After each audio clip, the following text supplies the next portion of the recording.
So we've been talking lately about what it means to be a son or daughter of God, to be part of the royal family, to walk in kingdom with other believers. And part of that is how we live in harmony with others, how we are in relationship with those around us, with our brothers and sisters, and with people who are not in the kingdom. What does it look like to walk in healthy relationship? Well, part of that is healthy conflict resolution.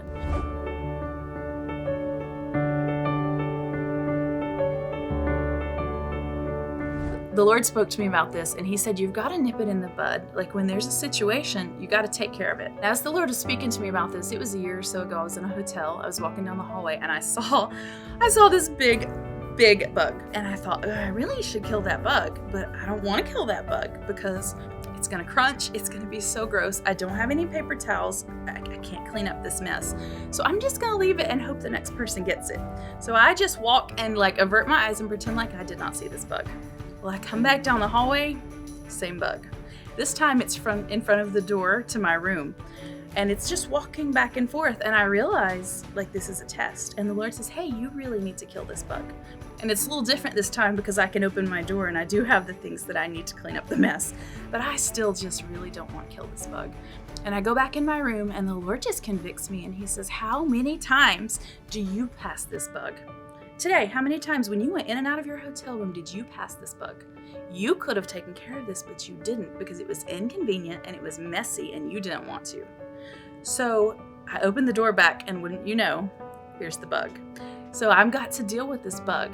So I kill the bug, I clean up the mess, and it is every bit as gross as I thought it would be. Every bit as much as I did not want to take care of it, it was so necessary. The Lord said, had you not taken care of this, it could have spread and there would be more, and it might not be your problem, but it will be someone else's problem.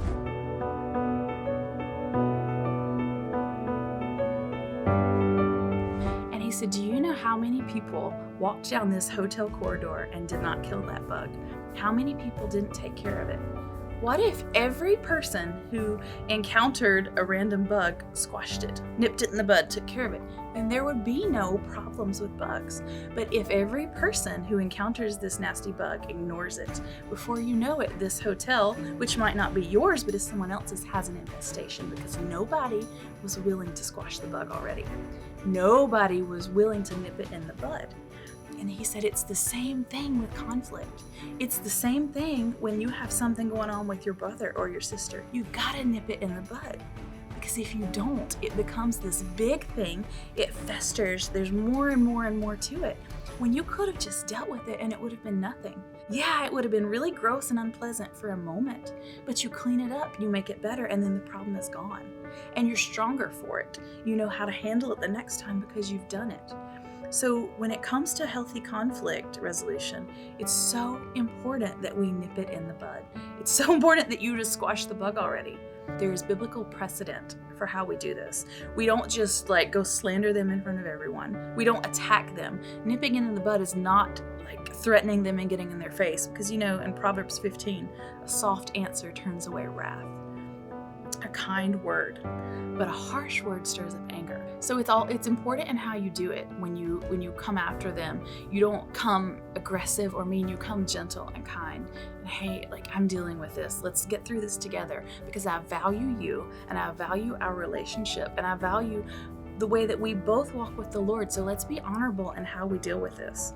Matthew 18, if your brother sins against you, go and tell him. So you go one-on-one and you deal with it together. And if he doesn't receive you, then you go back with 2 or 3 more witnesses who help you. And if he doesn't receive it still, then you bring it before the church and they help you resolve it. And then at that point, if you can't work through it, then you just separate. It says, I'll be the Gentile and you'll be the tax collector. Then we'll separate and we won't be in unison anymore.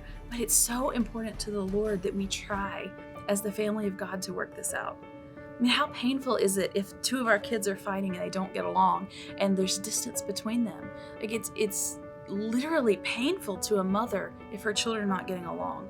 How much more painful is it to God our Father, who loves all of us and sees both sides of the story, that we are in healthy relationship together, that we're in community, that we're showing each other grace and love. We're all filled with God's Spirit, and we're continually filled with the Spirit of God.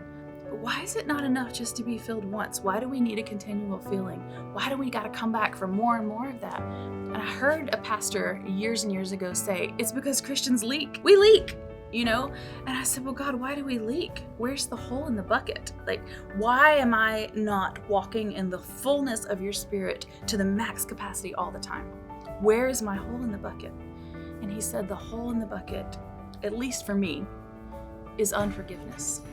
It's the things that I'm holding against others, against God, or against myself. That's where I'm leaking. That's the hole in the bucket that keeps me from walking in the fullness of God's Spirit. See, I might have forgiven everyone around me, but I'm still not forgiving myself. We all fall short. We've all sinned, but there's forgiveness. And when God has forgiven you, you have to also forgive yourself. You have to move on. And once you forgive yourself, you have to deal with the shame. You can't walk in shame and say, oh, I've forgiven myself. I've moved past that, because it takes over your whole life and it silences you. And one thing that I've learned is that it's my testimony. It's my past mistakes and failures that actually qualify me to witness to others. See, your testimony and your past, it doesn't disqualify you, it qualifies you. It is the very thing that lets you go back and pull someone else out of their muck. It's the very things in your life that you've overcome, that God has forgiven you from, that you've gotten past, that you can then go back and say, hey, I have been where you are. I have walked it out, and I want to help you too. Come with me, I can show you the way. I have stepped in this trap. I know what this feels like, and let me help you get out of this.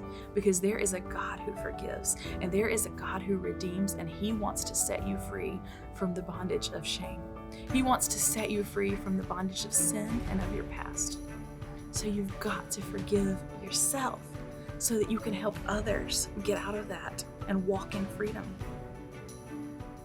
The other side of this is offense. There's so many temptations, so many times that we could easily be offended, and maybe justifiably so. Maybe what someone said or did to you was wrong, and it did really hurt. And yeah, no one will blame you for being offended. But let me let you in on a little secret. When I was talking to the Lord about this hole in the bucket, He said, Beth, every time you have the opportunity to be offended and you don't take it, you move way ahead. You progress further, faster in your spiritual walk. And I saw this like chutes and ladders game. And when the offense was presented, if I took that opportunity and was totally offended, I would fall way behind in the game. But if I said, you know what? Yep, I could totally be offended and what they did was wrong, but I'm going to forgive them, I'm going to release them, and I am not going to walk in offense. Every time I said that, I shot straight ahead, or there was like a ladder and I was way up in the game. And God said, Beth, when you choose not to be offended, you go so much further in your spiritual walk with me that it's like a secret passageway. It gets you there so much faster. So we've got to let go of unforgiveness, because that's the hole in the bucket that's keeping us from being full. But we've got to let go of the offense, because that's what's holding us back in maturing with the Lord. These other people, God loves them, but sometimes it's hard for us because they rub against us, and it's like sandpaper rubbing like this. But whenever you rub against each other, what are you doing? You're smoothing both sides. So it's actually these people that just rub you the wrong way, that are so uncomfortable, that are actually rounding you out and smoothing you out. So you've also got to learn to appreciate your sandpaper. Appreciate the people that just rub you the wrong way and make things difficult, because they are also making you stronger and more well-rounded. They're making you closer to the Father and a more mature Christian.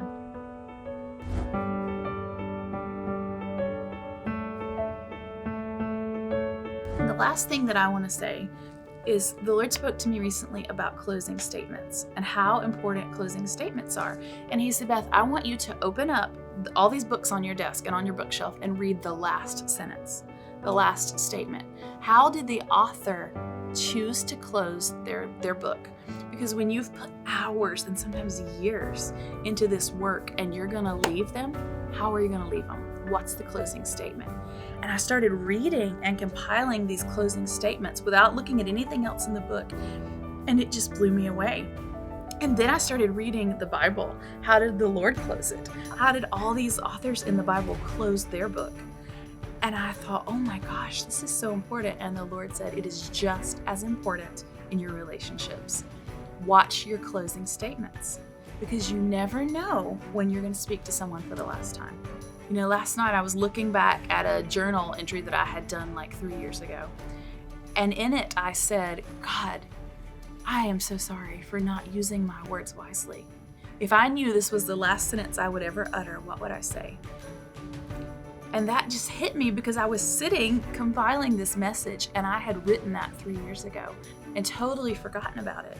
The Lord is speaking to me then about how important it is to watch what you say. Watch your closing statements. Watch how you leave them. Leave them with love. Leave them with the knowledge of God. Don't leave it rough. Don't leave them feeling hurt. Don't leave them feeling offended. Don't leave with you feeling offended. Watch your closing statements.